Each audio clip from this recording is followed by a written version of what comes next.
KK 市中心附近有個地方叫做 Signal Hill， 條路彎彎曲曲咁，又上山又落山。嗱，呢度就係 Signal Hill 啦。Signal Hill 嘅中文名係新慈山，但大多數人都嗌做扯旗山。喺呢座山入邊就住咗有30戶人家，大概人口100幾人到啦。咁咧，平時出出入入啲居民都會用呢個樓梯級沿住個山坡一步一步咁行上，又或者行落。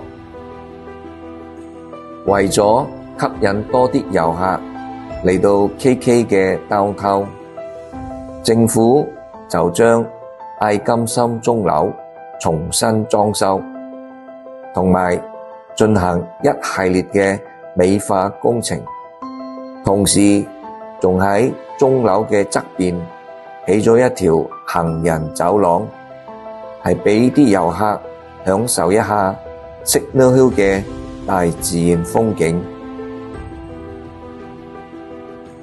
就因為呢條新做俾遊客嘅行人走廊，令到啲居民平時用開嗰條出出入入嘅樓梯級就咁被斬斷咗。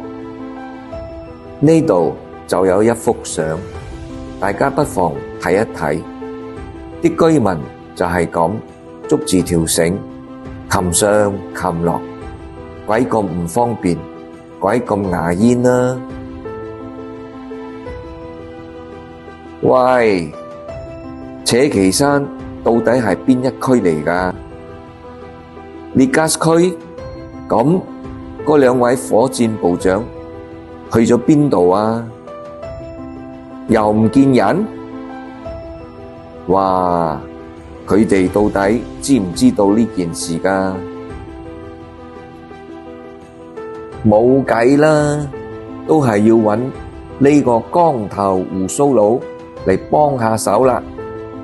咁咧就搞到佢騰上騰落咁，話喺度搞一個乜嘢官民親善交流會喎，喺度度下計，諗下點先至可以幫啲居民解決佢哋嘅問題。